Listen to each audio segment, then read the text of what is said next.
నానమ్మ కథలకు స్వాగతం అండి. జై శ్రీరామ్. ఇవాళ బాలల వాల్మీకి రామాయణము 3వ భాగం అండి. దశరథుడు తేరుకొన్నాడు.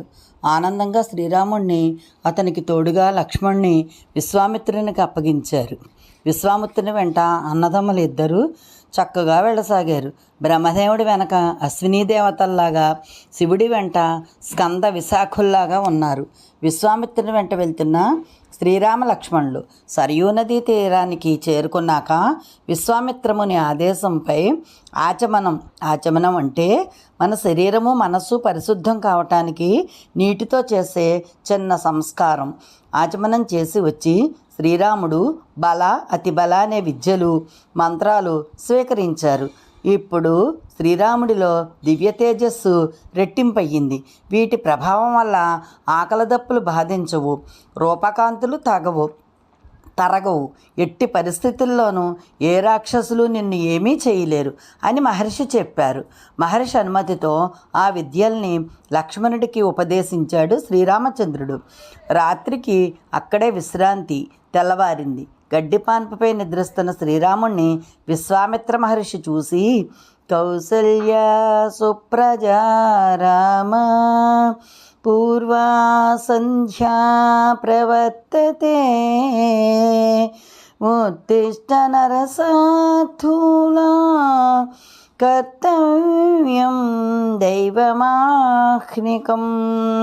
శ్రీరామ, కౌసల్య తనయ, నిద్రలేవయ్యా. సంధ్యావందనాది దైవ కార్యక్రమాలు మనం నిర్వర్తించుకోవాలి కదా అంటూ మేల్కొలిపారు. శ్రీరామ లక్ష్మణులు కాలకృత్యములు తీర్చుకుని బయలుదేరారు.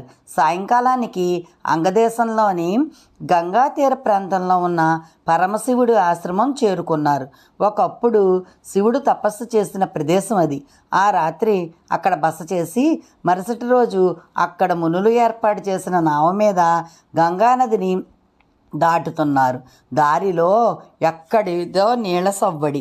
శ్రీరామ, కైలాస శిఖరంపై ఒక సరస్సు ఉంది. దాని పేరు మానస సరోవరం. బ్రహ్మదేవుడు దానిని సృష్టించాడు. ఆ సరస్సు నుంచి ఒక నది జాలువారుతోంది. అదే సరయూ నది. వచ్చి ఇక్కడ గంగానదిలో కలుస్తోంది. ఈ నదికి నమస్కరించండి అన్నాడు విశ్వామిత్ర మహర్షి. వాళ్ళు ఇద్దరూ నమస్కరించారు. తర్వాత శిథిలావస్థలో ఉన్న 2 జనపదాలను అంటే ప్రదేశాలను చూపిస్తూ, పూర్వం ఇంద్రుడు వృతాసురుణ్ణి చంపడం వల్ల బ్రహ్మహత్యా పాతకం చుట్టుకుంది. అతడికి ఇక్కడే అభిషేకం చేసి అతని మాలిన్యాలన్నీ ఆకలిని వదిలించారట ఇక్కడ మహర్షులు. ఇంద్రుడు ఆనందంతో ఆ 2 ప్రదేశాలకు మదలము కరూసము అనే నామకరణం చేశాడు. ఈ జనపదాలు ఒకప్పుడు సిరి సంపదలతో కలకల్లాడేవి. సుకేతువు కూతురు తాటక ఒక యక్షిని తన కొడుకు మారీచుడితో కలిసి వీటిని ధ్వంసం చేసి పారేసింది. అది సామాన్యురాలు కాదు, 1000 ఏనుగుల బలం దానిది. దాని భర్త సుందుడు అగస్త్య మహర్షి శాపం కారణంగా మరణించాడు. దానికి ఈ తల్లి కొడుకులు రెచ్చిపోయి అగస్త్యుణ్ణి చంపబోయారు. అప్పుడు అగస్త్యుడు మారీచుణ్ణి రాక్షసుడిగా, తాటకను కురూపుగా శపించారు. ఆ తాటక అప్పటి నుంచి ఇక్కడే ఉంటూ దారినిపోయే వాళ్ళను పట్టుకుని తినేస్తోంది. స్త్రీహత్య మహాపాతకం అని వెనుకంజ వెయ్యకు శ్రీరామ. లోక కళ్యాణం కోసం అవసరమైతే స్త్రీలనైనా వధించవలసిందే. ఇంతకుముందు మంధర అనే స్త్రీని ఇంద్రుడు శుక్రాచార్యుడి తల్లిని విష్ణువు వధించారు. కాబట్టి శ్రీరామ, ఈ తాటకను నువ్వే సంహరించు అన్నారు విశ్వామిత్ర మహర్షి. అల్లెత్రాడును వింటికి బిగించాడు శ్రీరాముడు. శబ్దవేధిని అంటే శబ్దాన్ని బట్టి అది వచ్చిన చోటుకు పోయి దాన్ని ఛేదించే అస్త్రాన్ని శబ్దవేధిని అంటారన్నమాట. సంబంధించి బాణాలు కురిపించాడు. తాటక గలగలా తన్నుకుంటూ అసువులు బాసింది. విశ్వామిత్ర మహర్షి ఆనందంతో శ్రీరాముడిని హక్కును చేర్చుకున్నాడు. అతనికి భృశాసువుడు సృష్టించిన గొప్ప అస్త్రాలను ప్రసాదించాలన్న నిశ్చయానికి వచ్చాడు. శ్రీరామ, దండచక్రం, ధర్మచక్రం, కాలచక్రం, విష్ణుచక్రం నీకు ప్రసాదిస్తున్నాను. అలాగే శివుడి శూలాస్త్రం, బ్రహ్మ శిరోనామక అస్త్రం, వజ్రాస్త్రం కూడా నీ వశం చేస్తున్నాను. ఇవిగో మోదకి శిఖరి అనే గదలో రా, పాశుపతాస్త్రం, నారాయణాస్త్రం కూడా ఇస్తున్నాను, తీసుకో. వీటితో పాటు దేవదానవుల దగ్గర ఉండే శక్తివంతమైన అన్ని అస్త్రాలను నీకు అనుగ్రహిస్తున్నాను అన్నాడు. అంతే, మరుక్షణం ఆ అస్త్రదేవతలందరూ శ్రీరాముడి ముందు ప్రత్యక్షమయ్యారు. అప్పుడు శ్రీరాముడు, ఓ అస్త్రదేవతలారా, నేను అవసరమైనప్పుడు మిమ్మల్ని తలుస్తాను, అప్పుడు విచ్చేయండి అని చెప్పి వారికి సాదరంగా వీడుకోలు పలికారు. శ్రీరామ వామనావతారానికి ముందు శ్రీ మహావిష్ణువు తపస్సు చేసిన ఆశ్రమం ఇది.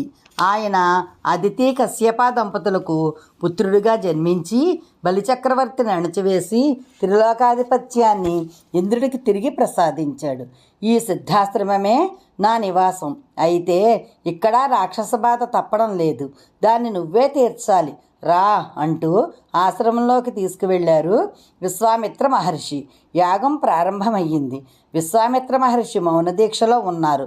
కాపలా శ్రీరామ లక్ష్మణులదే. 5 రోజులు గడిచిపోయాయి. 6వ రోజు మారీచ, సుబాహులు అనుచరులతో సహా వచ్చి నెత్తిటివాన కురిపిస్తున్నారు. అది చూసిన శ్రీరాముడు సీతేశువు అనే అస్త్రాన్ని సంధించి మానవం అనే అస్త్రంతో అభిమంత్రించి మరీ కొట్టాడు. దెబ్బకు మూర్చపోయిన మారీచుడు 100 యోజనాల దూరం ఎగిరి సముద్రంలో పడ్డాడు. సుబాహుడిపై ఆగ్నేయాస్త్రాన్ని, తక్కిన రాక్షసుడిపై వాయవ్యాస్త్రాన్ని సంధించి చకచకా ప్రయోగించాడు. అంతే, ఆ రాక్షసుల్లో ఒక్కడుంటే ఒట్టు. యాగం పూర్తయింది. విశ్వామిత్ర మహర్షి ఆనందంగా, హే మహాబాహో, నేను కృతార్థుణ్ణి. నీ తండ్రి ఇచ్చిన మాటను, గురువుకు నువ్వు ఇచ్చిన మాటను నిలబెట్టావు. ఇది సిద్ధాశ్రమం అన్న మాటను నిజం చేశావు అన్నాడు. శ్రీరామ, విను. ఒకప్పుడు బ్రహ్మకుమారుడైన కుశుడు భూలోకాన్ని పాలిస్తున్నాడు. విదర్భరాజు కుమార్తె అతడి భార్య. వీరికి కుశాంబుడు, కుశనాభుడు, ఆధూర్త రజసురుడు, వసువు అనే 4 పుత్రులు. కుశమహారాజుకు కొడుకులకు రాజ్యం అప్పగించాడు. వారిలో వసువు నిర్మించిన నగరం గిరివ్రజపురము. ఇప్పుడు మనం ఉన్నది ఇతడి రాజ్యంలోనే. 4 పుత్రులలో కుశనాభుడు ధర్మాత్మురాలైన ఘృతాచిని పెండ్లాడాడు. వీరికి 100 అందమైన కుమార్తెలు కలిగారు. ఆ యువతుల్ని చూసి మోహించిన వాయుదేవుడు తనను పెళ్లాడమని వాళ్లను కోరాడు. కానీ ఆ కన్యలు, మా తండ్రి నిర్ణయించిన వరుణ్ణే మేము భర్తగా స్వీకరిస్తాం అన్నారు. ఆ మాటకు కోపగించాడు వాయుదేవుడు. వాళ్ళని మరగుజ్జులు కమ్మని శపించాడు. ఆ విషయం తెలుసుకున్న కుశనాభుడు ఎంతో బాధపడి, తల్లుల్లారా, ఓర్పు కలవాళ్ళు చేయవలసిన పనే మీరు చేశారు. వాయుదేవుణ్ణి తిరిగి శపించగల సామర్థ్యం ఉండి కూడా అతన్ని క్షమించి మన వంశగౌరవం నిలబెట్టారు. క్షమాగుణమే గొప్ప భూషణం. అందుకే ఓర్పును మించిన ఆభరణము, ఆయుధము లేదు. అదే యజ్ఞం, అదే సత్యం, అదే కీర్తి, అదే ధర్మం, దానం, సత్ప్రవర్తన, యజ్ఞం మొదలైన వాటి వల్ల కలిగే గొప్ప ఫలాలన్నీ క్షమ వల్లనే లభిస్తాయి. ఒక్క మాటలో చెప్పాలంటే ఈ ప్రపంచమంతా ఓర్పులోనే ఉందమ్మా అని వారిని మెచ్చుకొన్నాడు. చివరికి కాంపిల్య దేశానికి రాజైన బ్రహ్మదత్తుడితో వారికి వివాహం జరిపించాడు. ఆ బ్రహ్మదత్తుడి కరస్పర్శతో ఆ కన్యలు సహజ రూపాన్ని పొందారు. ఆ కుశనాభుడు కొడుకుల కోసం పుత్రకామేష్టి చేస్తే అతడికి గాధి జన్మించారు. ఆ గాధిరాజే మా తండ్రి అంటూ ఇంకా తమ తండ్రి తాతల పుట్టుపూర్వోత్తరాలన్నీ వివరంగా చెప్పుకొచ్చాడు విశ్వామిత్ర మహర్షి. మరుసటి రోజు బయలుదేరి మధ్యాహ్నానికి గంగా తీరాన్ని చేరుకున్నారు. అక్కడ విశ్వామిత్ర మహర్షి గంగావతరణ కథ చెప్పడం మొదలుపెట్టారు. ఈ గంగావతరణ కథ మనము రేపు చూద్దాం పిల్లలారా. చక్కగా రామాయణం వినండి. వెళ్ళగా ఇంకా బాగుంటుంది. నాకు ఇంకా బాగా చెప్పడం వస్తుందమ్మా. మీ గురించి నేను ఈ కథను చదువుతున్నాను. పిల్లలారా, రామాయణ మహాభారతాలు వింటేనే జీవితాలు బాగుపడతాయమ్మా. చదువుతో పాటు చక్కగా ఇలాంటి కథలు వింటే మీకు ధైర్యం పెరుగుతుంది. రాముడిలాగా చక్కగాను, రామలక్ష్మణులాగా ధైర్య సాహసాలు పెరిగి చక్కగా వృద్ధిలోకి వస్తారమ్మా. ఉంటాను, రేపు కలుద్దాం.